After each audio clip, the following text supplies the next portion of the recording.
England का दिल फिर से टूटेगा जब वो टकराएंगे टीम इंडिया के धुरंधरों से। इंडियन वर्सेस इंडिया 1 जुलाई से 11 जुलाई तक लाइव सिर्फ सोनी स्पोर्ट्स नेटवर्क के टीवी चैनल्स पर।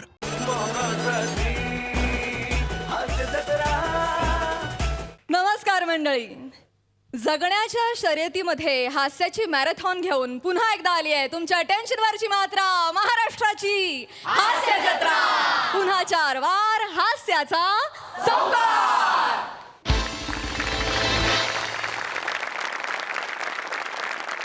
मंडळी, सासू सुनांची तिकडी देवदर्शनानंतर गेली आहे एका झपाटलेल्या विश्रामगृहात।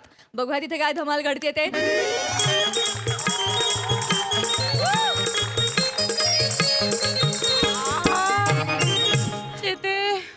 पर पोटऱ्यांमध्ये गोळे आले ग माझ्या पायाचे परत तुकडे पडले चालून चालून। आई ग बोट मोडी जरा बोट चेपून देते ते इकडे। तुझे पण हात दुखत असतील ना? आईंना केवढ्याने ढकलत होते ग तू बाई। आई ग बाई माझी चापा चापा एकमेकींना चेपरत बसा। उठा, लाजा वाटू दे ग, एवढ्या तरण्या ताट्या पोरी आहेत आणि आयाने होई करतायत। हे उठ चल, जा जा भितरा जाणी चालायला लाग डोंगर परत। कशाला मारताय आई? अंग दुखतंय। काय तो यमेजोबाचं डोंगर बाया, अंग पार दुखायला लागलंय। काय काय ग, कंबर लय दुखते बाया। तू सांगते ना मी। काय करीता आई, काय करीता? पडले असते ना आता उलट्या पालट्या। नाही ग बाया, अगं तू सोप्याची सवय झाली ना, मला वाटलं सोपाच आहे। बाया कंबर दुखते ग। आई आई आई किती करताय हो, किती करताय? तुमचीच कंबर दुखतीये का आई? तरी बरं 4 पायऱ्या खाली उतरून फटकल मारून बसत होतात। उलट माझे हात दुखतायत आई, तुम्हाला उठवून उठवून। बोला ग बोला, तू तर काय अमरपट्टाच घेऊन आली आहेस ना, कधी काय म्हातारी होणारच नाही आहेस। खेकड्यासारखे पाय होतील ना, मग कळल तुला। मला खेकड्याच्या पायाची वेळ आल्या।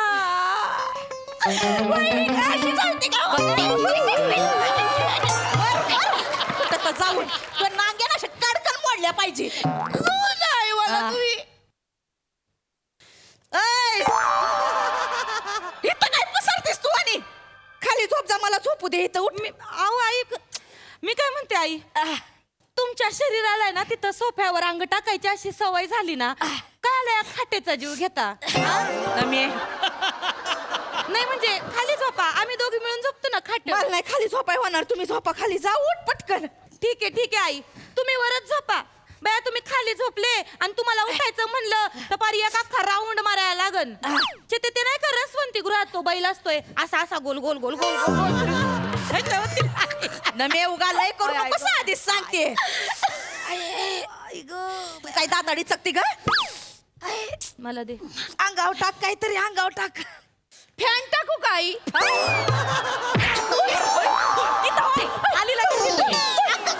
केवढा आणि किती करशील ग? आई ना नुसतं आई ग आई।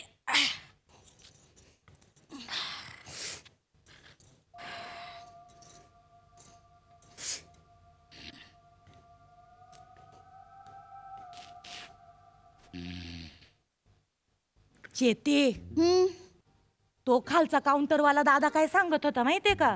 काय? तो म्हणला काय आहे ना, आपण झोपलो ना की एक आवाज येतोय आणि ते विचारतात झोपले का, आणि आपण नाही म्हणलो ना तर ते आपल्याला म्हणतात का चल माझ्यासोबत। आणि हो म्हणालो तर? हो म्हणलं तर डायरेक्ट खांद्या उचलते आणि नेते आपल्याला डायरेक्ट तिकडं मैदानात टाकत आहे आणि पर जीव जाईस तर कुस्ती खेळत आहे ते। कोण असतं ते? ते काहीतरी म्हणत होते का होल्या पहलवाने ते खाटकाचं भूते म्हणे, त्याला खाट लई प्यारी होती, ते खाटावरच झोपलं आणि तिथंच मी आलो। ते भूत येत इथं। पण आपल्या आईनं तर सोफा प्रिय आहे। माई गेल्यावर आईंचा सोफा पेलवान होणार? फावड बंद करून झोपा जरा गप्पांनी।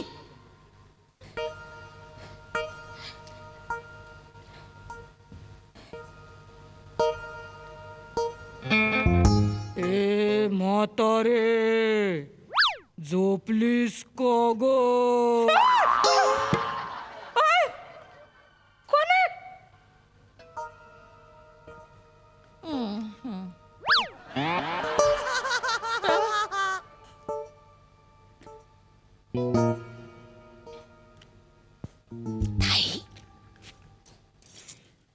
भूताचा आवाज असाच असेल का? काय माहिती. नाही असा पण असू शकतो ना. कसा? हे म्हातारे खाटेवर कशाला झोपते? खाली झोप.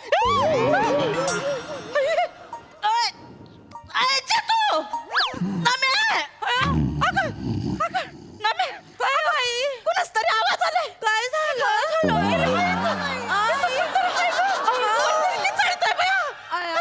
कुणाच तरी आवाज आलाय. कोणाचा आवाज आला? कोणाचा आवाज येतो इथं? बया बया चेते होला पेलवान आला की काय? आई आई होला पेलवान आला.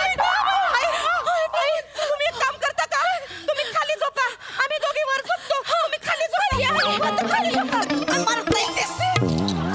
किती का नाटक करायला? वर झोपा एवढ्या चरबे आले तुम्हाला, झोपा ना खाली. आई तुमच्यासाठीच बोलतोय आम्ही. तुम्ही आवाज काढला का? नाही. आम्ही नाही आवाज काढला. झोपा गप्पपणी शांतपणी. ज्याचं खरं बोलू तर म्हणतोय माझंच खरं. झोप. म्हातारीचा जीव चाललाय तरी बोलते की उठ.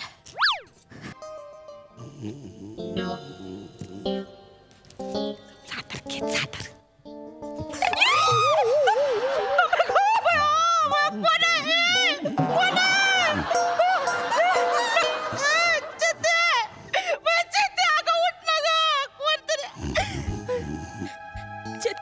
चेते उठ ग. आई चेते उठ. हा यांना काही काळ वेळच नाही बाबा.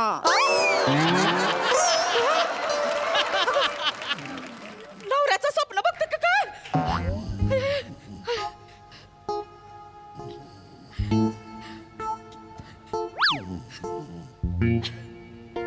नमे हे नमे नमे या ना या ना दोघे पण नवऱ्याची स्वप्न बघतात. माझा नवरा तिथं जाऊन बसलाय. मी कोणाची स्वप्न पडदा तर लावून घेते बघा. हे नमे अजय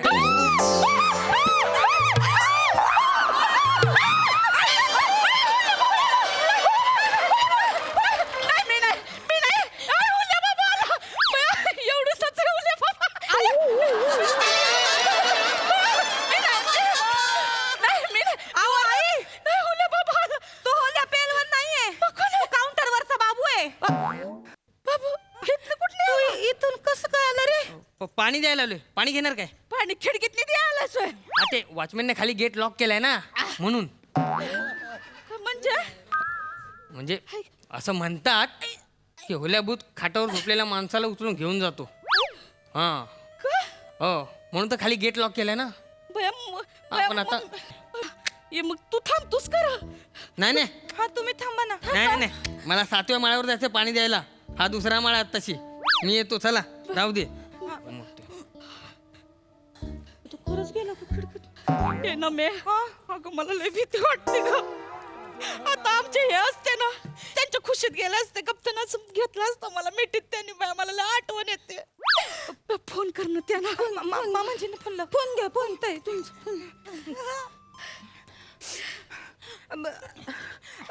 हॅलो मामाजी. हॅलो.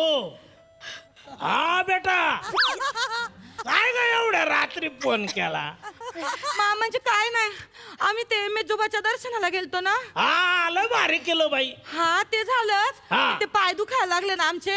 हा. मग म्हणलं आता घरापत्र घ्यायला जायचं म्हणून इथे एक हॉटेल सापडलं तर तिथे हॉटेलात थांबलोय आम्ही. हा चांगलं झालं बाई. नाही चांगलं झालं. चांगलंय पण ऐका ना मामांजी, हा या हॉटेलमध्ये भूत आहेत.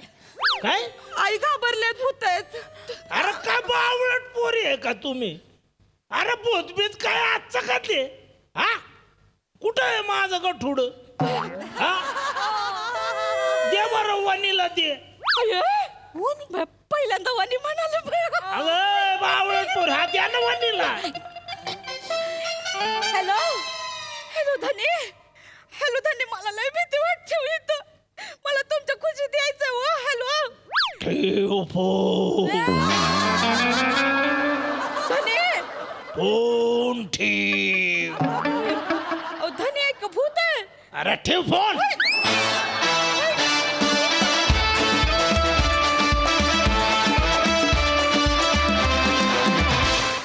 सुंदर नेहमीप्रमाणे छान परफॉर्मन्स.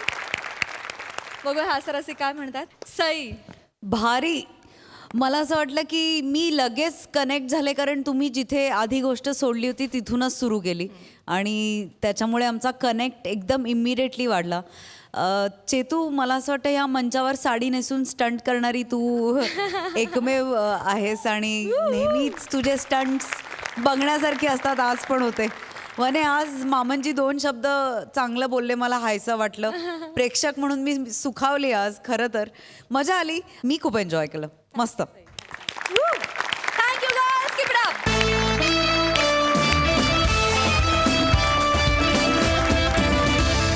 मंडळी, काळी राणी हे नाटक आणि विजय केंकरे सरांच्या निमित्तानं काही दिग्गज मंडळी आज आपल्या हास्यजत्रेत सहभागी झालेले आहेत. आपण त्यांच्याशी आता गप्पा मारणार आहोत. सर्वप्रथम अतुल दादा तुमच्याकडे येते. विजय केंकरे सरांचे तुम्ही खास मित्र आहात. 1982 सालापासून तुम्ही त्यांना छान ओळखता. नाट्य क्षेत्रात कलावंत म्हणून तुम्ही ओळखताच, पण माणूस म्हणूनही तुम्ही त्यांना खूपच छान ओळखता. त्याविषयी काय सांगाल? माझ्यापेक्षा विजय थोडासा मोठा आहे, पण जेव्हा माझी आणि विजयची भेट झाली तेव्हा मी चाचपडत होतो. मी जस्ट कॉलेजमधनं बाहेर पडलो होतो. याच्या पुढे काय करायचं माहीत नव्हतं. नाटकात करिअर करायची म्हणजे नक्की काय करायचं, किंवा नाटकात नाही करिअर करायची तर दुसरं काय, कारण दुसरं काहीच येत नाही. अशा वेळेला करायचं काय हा एक प्रश्न असतो. आणि अशा वेळेला आपल्या आजूबाजूला विजय केंकरेंसारखी माणसं असणं हे फार फायद्याचं ठरतं. कारण काय करावं पेक्षासुद्धा काय करू नये हे सांगणारी माणसं तुमच्या आजूबाजूला असली ना, मला वाटतं तुम्हाला निर्णय घेणंसुद्धा फार सोपं पडतं. आणि तेच माझ्या बाबतीत झालं. विजयचं माझ्या आयुष्यातलं कॉन्ट्रीब्युशन असं वेगळं काढता नाही येणार, कारण प्रत्येक टप्प्यावर तो बरोबर होताच. मी त्याच्याबरोबर फार नाटकं नाही केली, 2-3 नाटकं केली, पण मला वाटतं की माझ्या आयुष्यातलं सर्वात महत्त्वाचं नाटक वा गुरु हे नाटक मी त्याच्याबरोबर केलं. कुठल्याही क्षणी फोन उचलून कुठलाही प्रश्न पडला तर आपण त्याला फोन करू शकतो आणि त्याचं उत्तर मला मिळेल. मला नाही, खरं तर विजय इतका जगन मित्र आहे की उद्या तू फोन केलास किंवा आणि कोणी फोन केला, ओळख नसली तरी विजय 15 मिनटं बोलेल त्याच्याशी. म्हणजे ओळखीच्या माणसांची किती बोलत असेल विचार कर. पण मला विजयचं चांगला दिग्दर्शक म्हणून असं वाटतं की तो तुम्हाला पूर्ण उभा देतो, नट म्हणून. आणि मुभा देतो म्हणजे काय, नाटकाला 4 दिवस असताना सगळं बाजूचं नको ते काढून टाकतो. म्हणजे तुम्हाला सगळं करायला देतो आणि त्याला पाहिजे तेवढंच ठेवतो. पण तो तुम्हाला मुभा देतो, तुम्हाला विचार करण्याची मुभा देतो आणि तो तुम्हाला मार्ग दाखवतो. म्हणजे शिक्षकाचं काम काय की तुम्हाला मार्ग दाखवणं, तुमच्यासारखं करून दाखवणं नाही. ते विजय कधीच करत नाही आणि ते मला वाटतं सगळ्यात महत्त्वाचं आहे. त्यामुळे तुम्हाला तुमचा मार्ग सापडायला फार मदत होते. आणि ते मला वाटतं विजयचं खूप मोठं कॉन्ट्रीब्युशन आहे. माझ्याच नाही तर विजयबरोबर काम केलेल्या प्रत्येक माणसाच्या, प्रत्येक मुलाच्या, मुलीच्या किंवा त्याच्या विद्यार्थ्यांच्या आयुष्यातलं त्याचं कॉन्ट्रीब्युशन खूप मोठं आहे. वा, जगन मित्र म्हणाला त्यात सगळं झालं खरंच. संजय दादा, तुम्ही विजय सरांच्या 5 नाटकांमध्ये काम केलेलं आहे, त्याविषयी काय सांगाल आणि या त्यांच्या महत्त्वपूर्ण टप्प्याबद्दल? सर्वात पहिलं म्हणजे विजयचं मनापासून अभिनंदन. मला असं वाटतं की ह्याची आपण नोंद घ्यायला हवी की एवढी नाटकं कोणी दिग्दर्शित केली आहेत का. हे गिनीज किंवा लिम्का इथे आपल्या ह्या मित्राचं, आपल्या या दिग्दर्शकाचं नाव जावं हे देशासाठी महत्त्वाचं आहे. देशाला अभिमानाची जर असेल तर ती अभिमानाची गोष्ट आहे. Yes yes. तर मला असं वाटतं की कोणीतरी पुढाकार घेऊन ते करायला हवं, हे एक गोष्ट. आणि दुसरी म्हणजे तो विद्वान दिग्दर्शक आहे, तो हुशार दिग्दर्शक आहे हे सगळ्यांना माहिती आहे. त्याशिवाय 100 नाटकं झाली नसती. 100 नाटकं म्हणजे जर ॲव्हरेज आपण धरलं तर 2.5 तासाचं एक नाटक म्हणजे 230 तास लोकांचं मनोरंजन केलं आहे वेगवेगळ्या विषयात. हे क्रेडिटेबल आहे, त्याबद्दल खरंच थँक्यू दादा. मनवा, काळी राणीमध्ये तुझी मध्यवर्ती भूमिका आहे त्याविषयी आणि अर्थातच सरांबरोबर काम करण्याच्या अनुभवाविषयी काय सांगशील? माझ्या वाटेला एक वेगळा विजय केंकरे अगदी सुरुवातीपासून आला. He is been a family member for मी.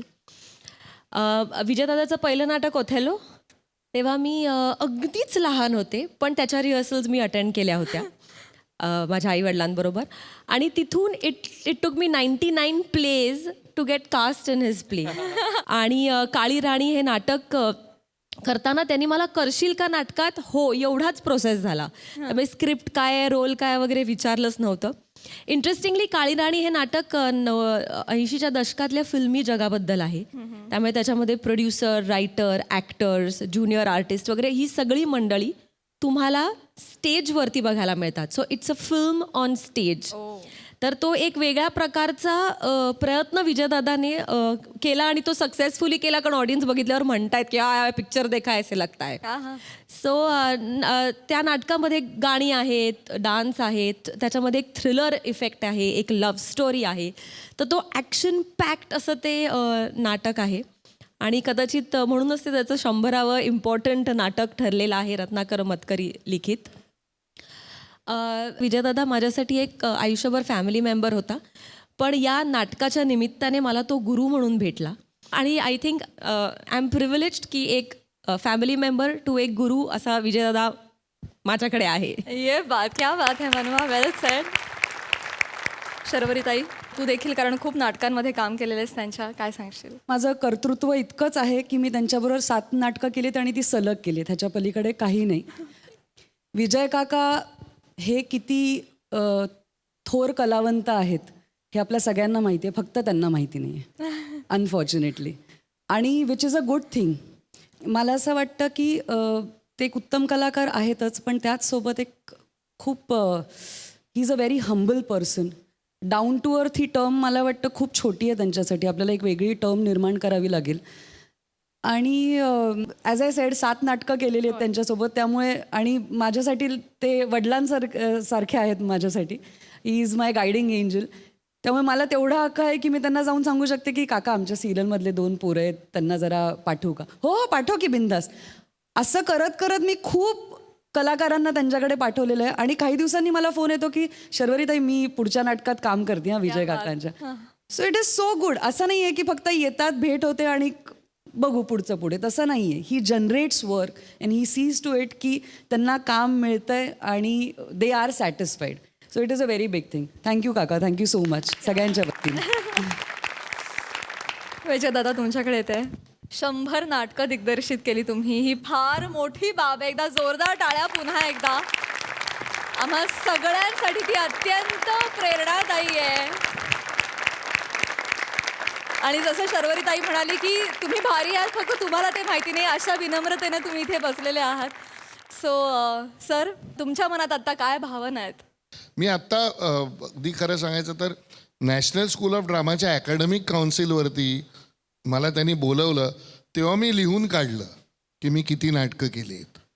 तेव्हा माझ्या लक्षात आलं की ती साधारण आता 95-96 झाली आहेत.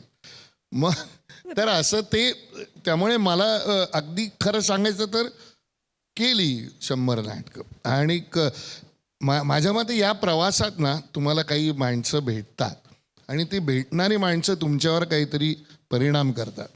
त्यामध्ये मला एक वाक्य कायम एका माणसाचं आठवत राहतं. त्याचं नाव पंडित सत्यदेव दुबे. दुबेजी असं म्हणायचे की विजय, अगर अच्छा नाटक करने के लिए रुकोगे ना तो कुछ नहीं कर पाओगे. नाटक करते रहो, तुम 10 नाटक करो, उसमें से एक अच्छा होगा, लेकिन उसके लिए 10 करने पड़ते हैं. माझ्यामध्ये फार महत्त्वाची गोष्ट होती की तुम्ही काम करत राहा. आणि माझ्या दृष्टीने प्रेक्षकाचं रंजन होणं हे सगळ्यात महत्त्वाचं असतं. त्यातून पुढे तुम्हाला काही उपदेश द्यायचा असेल तर, म्हणजे मी कुठचाही एम डोळ्यासमोर ठेवून नाटक केलं नाही. मला जे आवडलं वाचल्या ते मी करत गेलो. आणि आत्ता मी जे काळी राणी नाटक केलं, मला माझं 100वे नाटक ज्याच्याबरोबर माझा सहप्रवास झाला अशा रत्नाकर मतकरींचं करायला मिळालं, याच्यासारखी दुसरी आनंदाची गोष्ट नाही.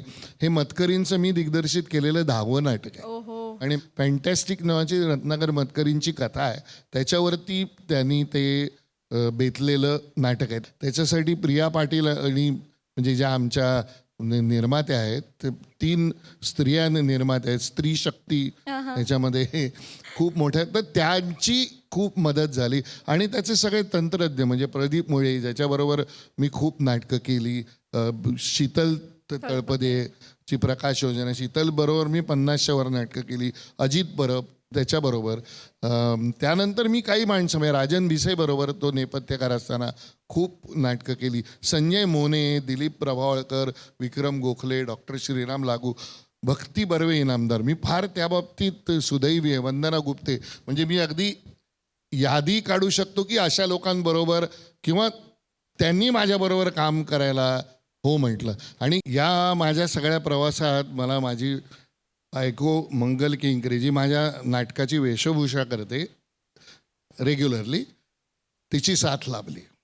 मला असं वाटतं की हे करू शकलो, हे सगळं एक पॅकेज आहे.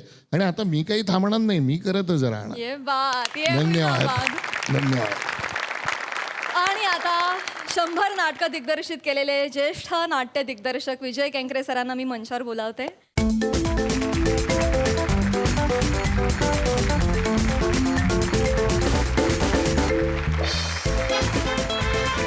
आणि त्याचबरोबर आमचे दोन्ही दर्दी हास्यरसिक आणि हास्यजत्रा कार्यक्रमाचे निर्माते आणि दिग्दर्शक सचिन गोस्वामी सरांना देखील मी मंचावर येण्याची विनंती करते.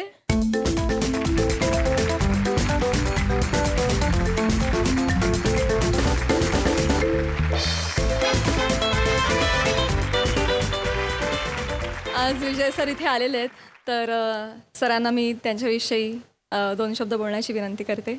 सगळ्यांनी बरंच काही सांगितलं आहे आणि तरी विजयदादा काही सांगून संपणारा माणूस नाही, हे सगळ्यांना माहिती आहे. छोट्या छोट्या यशांनी एक ऑरा तयार करणारे खूप असतात. आपल्याकडे पटकन सेलिब्रिटी होतात, अस्वस्थता घालवून देतात. पण हा माणूस आजही अस्वस्थ आहे आणि ह्याने कधीच सेलिब्रिटी पद घेतलेलं नाही. आणि हे यांचं वैशिष्ट्य आहे आणि हे श्रेष्ठत्व आहे. म्हणजे मराठी नाटक असो, भारतातल्या विविध भाषातली नाटकं असो, आंतरराष्ट्रीय नाटकं असो, प्रचंड अभ्यास असलेला माणूस आहे आणि प्रचंड अस्वस्थ माणूस आहे. समाजात काही घडलं ना की खूपदा अचानक विजयदादांचा फोन येतो आणि आम्ही अर्धा तास बोलत असतो. इतकी अस्वस्थता ज्या माणसात आहे ना, त्याची 100 हा आकडा खूप छोटा आहे अशांसाठी.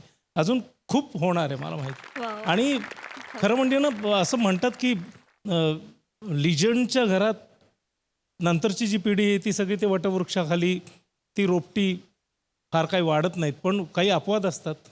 ते विजयदादा आहे की दामू काकांसारख्या एवढ्या लिजंडच्या घरात जन्माला येऊन 100 नाटक किंवा अशा प्रकारची एक मोठी भव्य कारकीर्द उभी करणं ही काही चेष्टा नाही आहे. दादा, तुमच्या 100व्या नाटकाला हास्य जत्रेच्या टीमकडनं, सोनी मराठीकडनं खूप खूप शुभेच्छा. आणि आमच्या टीमकडनं एक छोटीशी भेट, प्रेमाची भेट.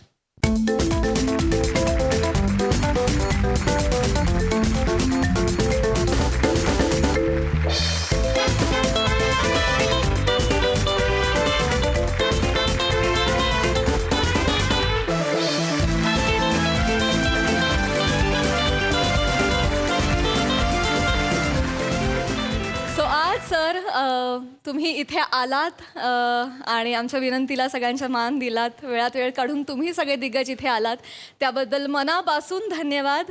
थँक्यू सो मच आणि टीमला खूप शुभेच्छा. मंडळी, आज सरपंचांनी एका ज्वलंत विषयावर चर्चा करण्यासाठी ग्रामसभा बोलावली आहे. चला तर सज्ज व्हा विनोदाची दाहकता अनुभवण्यासाठी. आणि त्यासाठी मी मंचावर आमंत्रित करते आपल्या सगळ्या इरसाल गावकऱ्यांना.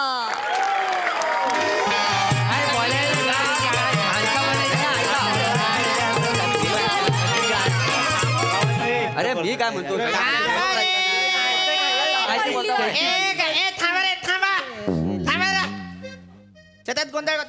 मस्तरांनो,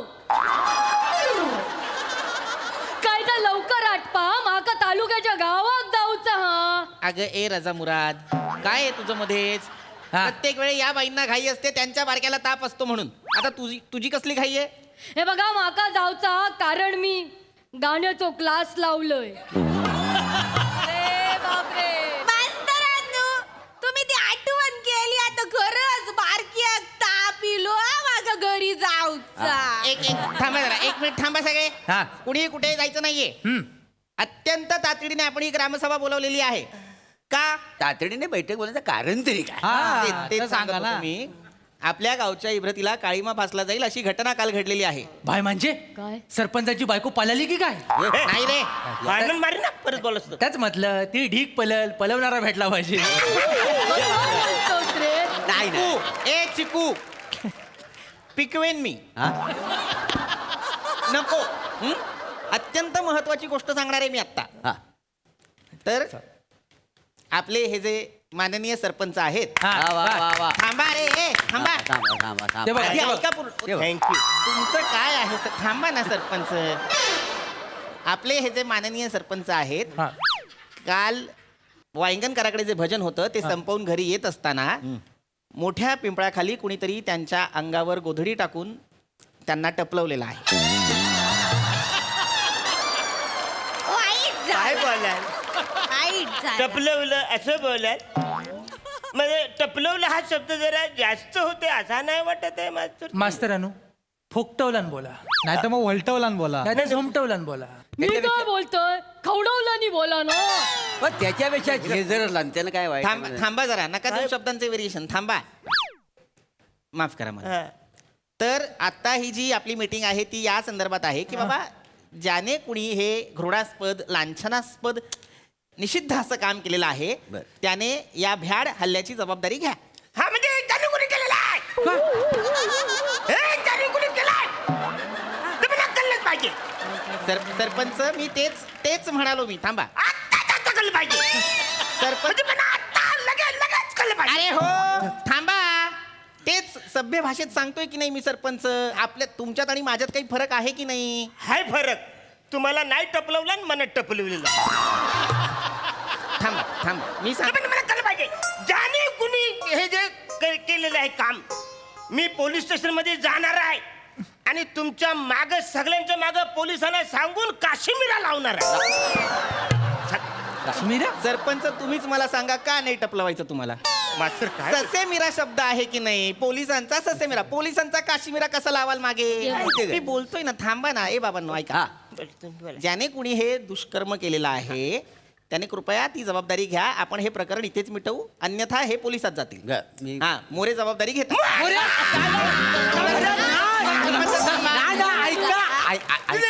ऐकून तर घ्या, मला बोलायचं आहे. अच्छा, बोलायचं. आणि वासाडा मी कधी रात्रीचा बाहेर पडतच नाही. का हो? मला रात्री कमी पडते का नाही केलं बने. हे बने, तू केलं असेल तर कबूल कर. मी काय नाही केलंय. अरे मी काय केलं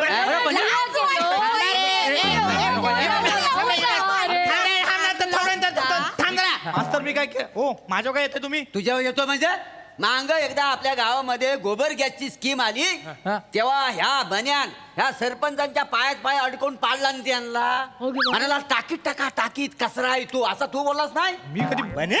होय. तू मारलास म्हणा. बरोबर आहे. फीत कापता ना हे सरपंच गोबर गॅस मध्ये गेले होते. अरे तू पाडलास तर मला सॉरी बोललास. सरपंच आहे बघा, मी ढकललं ते मी कबूल करतो मी. पण हे असं गोधडी टाकून मारायचा घाणेरडा प्रकार मी करणार नाही.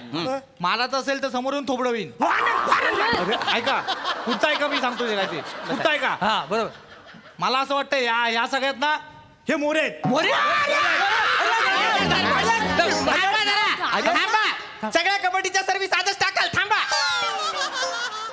एक मिनिट. मोरे कसे काय? मी सांगतो. काल वांगणकराकडे भजन झाला ना, त्याच्यानंतर हे या रावताला सांगत होते की ह्या वांग्या ह्याला फरसाणातल्या पापडीसारखा चुरला पाहिजे म्हणून. मी आई शब्द सांगतो, वांग्या बोललो नाही. हा, वांग्या नाही हे बोलले. रावताला विचारा. नाही, थांबा. जो हाय त्यालाच विचारूया. बाबा, इतक्या दिवसाचा नवस आज पावलाय तुला. इतक्या दिवसांनी तू ग्रामसभेत आलायस. आता अशी वाक्य बोल ज्यानं स्टोरी पुढे जाईल. बरोबर बोल. काळी 388 लावू नकोस, नॉर्मल बोल. आता मी काय बोलू? एक तर एवढ्या दिवसात मला तुम्ही इथं बोलवलं ग्रामसभेत आणि आता मी बोलू. मी जर बोललो आणि कोणाचं इथे मन बिन दुखावलं, कुणाला वाईट वाटलं तर काय? आपल्या मुले वातावरणात गोंधळ नको, एवढंच बास. काय रे, तू का नॉर्मल आवाजात बोलू क्या ना?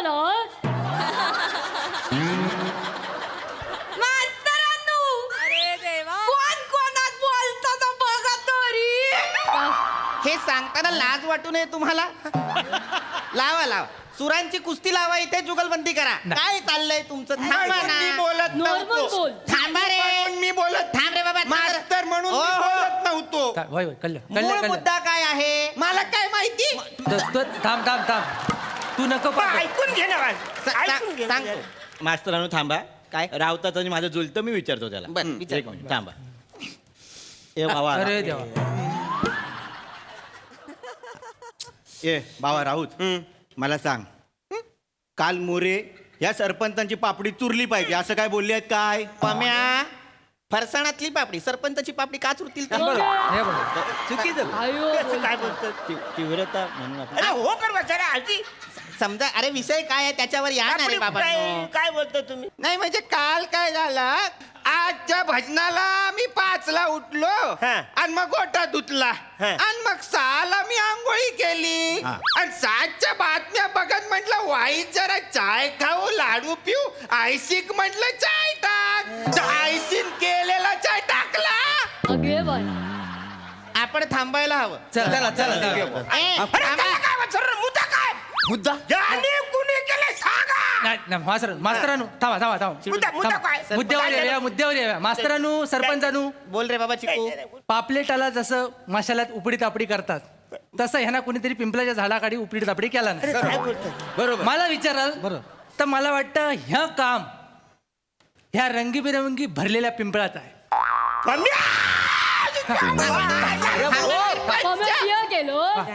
ए बाबा तू केलंयस हे? ओ मास्तरांनो थांबा. नाही तर काय? ए सुकलेला खारीक. बघितला सुकलेला खारीक बोलतील त्याला. मग काय बोलू? सुकलेला मनू का बोल पाहिजे तुला. तुम्ही ऑप्शन कसले देता? माझ्या बाजूने की त्याच्या बाजूने? खारीक केवढं वाईट आहे माहिती आहे इकडे या. इकडे तुम्ही इकडे या. काय बोलताय? मास्तरांनो, हो मास्तरांनो, बोला मी बाबा, का बोललो बोला. माहितीये काय? मागल्या टायमाला देवीच्या जागरणाच्या वेळी ह्यानं काय केलं माहितीये? काय केलं? देवलात हे होते, भजन झाल्यावर ह्यांचा डोला लागला तर ह्यानं त्यांची गटली उचलला आणि ओढ्याजवळ नेऊन ठेवून दिला आणि सगळ्यांना विचारत होता ह्याची बारकी होडी करून सोडी आहे काय पाणी.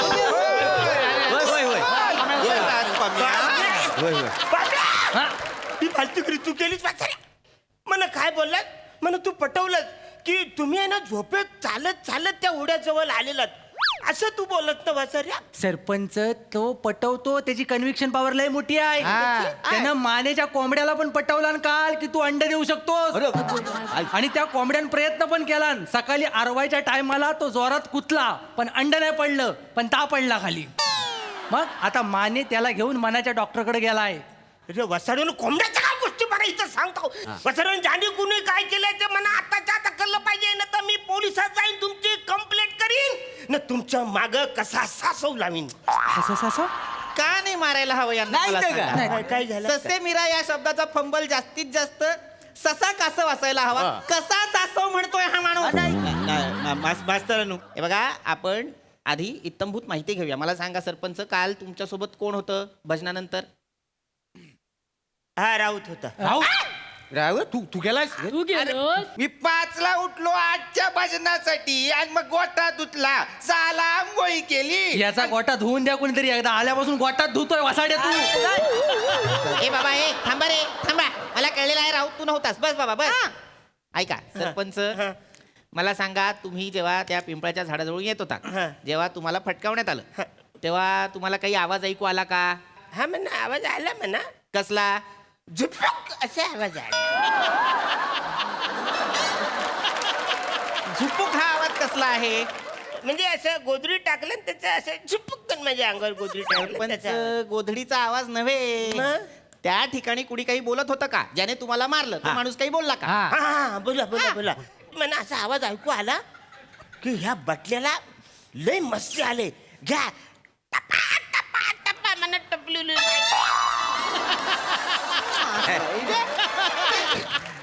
काय माणसं आहेत वाडीतली. आहे जो कोण बोलला तो भारी बोलला. ए थांब पम्या, ए बाबा ए थांबा. हे वाक्य होतं. आपण आता एक काम करूया. जर आपल्यापैकी कोणी असेल तर आता प्रत्येकाने हे वाक्य पुन्हा म्हणायचं. तुम्ही आवाज ओळखू शकाल? हा म्हणजे ओळखू शकेन म्हणा व्यवस्थित ऐकायला आले म्हणा. डोळे बंद करा. ए बोल रे राऊत. बर ए बोलू नाही आपण नाही नाही बर नाही बोलूच ए बाबा चिकू तू बोल रे. बोल. या बटल्या तुला लय मस्ती आली का रे? तुझं तेल काढलं पाहिजे. आरशात बघ तुझ्यापेक्षा झोपलेली घोरपड चांगली दिसते. तुझी दालचिनी चेचली नाही मी खलबत्तेत ती. अरे वसाड्या केवढा बोलला हा? एवढा बोलतात वसाड्या? एवढंच बोलायचं ना? एवढं चिकू अरे एक वाक्य बोलायला सांगितलं होतंस. तू अख्खं प्राणी संग्रहालयात नेऊन ठेवलंस, वर दालचिनी ठेचलीस त्यांची. मास्तरांनो, आता बोलूचा नाही माझ्या मनात तर लय साठलेला. थांबा, या थांबा. पटल्या तुझ्या नाही, थांबा. ओ बाई थांबा. आलेलं आहे माझ्या लक्षात. कुणी ते वाक्य बोलणार नाही, सगळे आपापल्या मनातलं बोलतील. थांबा जरा. मोरे तुम्ही बोला. नाही मी नाही. मोरे बोला. नाही मी बोललो तो उगाच. मी नाहीच गेले तर मी कशाला बोलू ना. नाही पण बोला ना. हा ये बटलिया. आवाज बरोबर. नाही. बर बर ठीक आहे. ए बघा आता कोणालाच संशय नको म्हणून मी सुद्धा बोलतो. नाही नाही तुम्ही बोलायला पाहिजे मास्तर. ना, मी तेच म्हणालो की नाही सरपंच मी. ए बटल्या, तुला फार मस्ती आलेली आहे, तुला फटके द्यायला हवे. नाही वाक्य चांगलं आहे. नाही नाही हा लय सुशिकुशित आहे. हा नव्हता आवाज. मरो पम्या तू बोल रे बाबा. मी हा बोल. हे बटल्या याला लय मस्ती नाही आली. नाही आपण नाही. अरे देवा. मग आता कसं ओळखायचं कुणी यांना फटकावलं ते? मास्तर काय रे? माझ्याकडे आयडिया आहे. काय? म्हणजे काल पिंपला खाली यांच्यावर गोदरी टाकली ना, तशी आपण आता यांच्यावर गोदरी टाकू, काहीतरी टाकू आणि त्यांना सगळ्यांनी मारूया. नको त्या स्पर्शाने ते ओळखतील कोण आहे ते. मास्तर मास्तर बेस्ट हेच करूया. हे द्या, हे द्या. मास्तर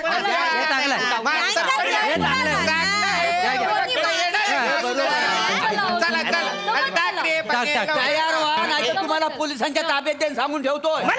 मला म्हणजे मला का सरपंच जाऊ ना गावचं. तुम्ही काय काम केलं माहितीये तुम्हाला? काय? अरे गावामध्ये आपल्या सौर ऊर्जा आली तर ह्यांनी लावली ना कुठं? यांच्या घरात सीसीटीव्ही कॅमेरे आले ते कुठे लावले? दारात. सीसीटीव्हीचा विषय हो सीसीटीव्ही जर तिथं असता तर आपल्याला चोर सापडला असता.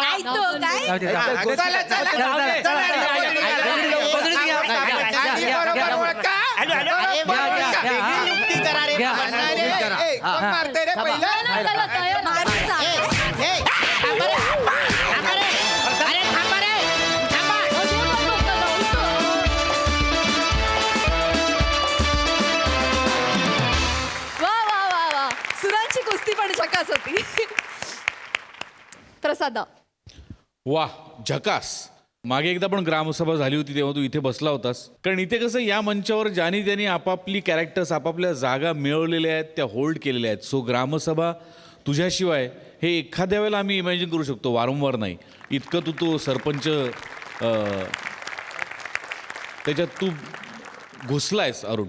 आणि आज तर म्हणजे एनर्जीचा कहर होता. पहिला जो आवाज लागला आरडाओरडाचा, ओ हो कमाल. म्हणजे रादर ओव्हरऑलच हे skit voice modulation, speech, pitch या सगळ्याचा अभ्यास म्हणून एक उत्तम उदाहरण होतं.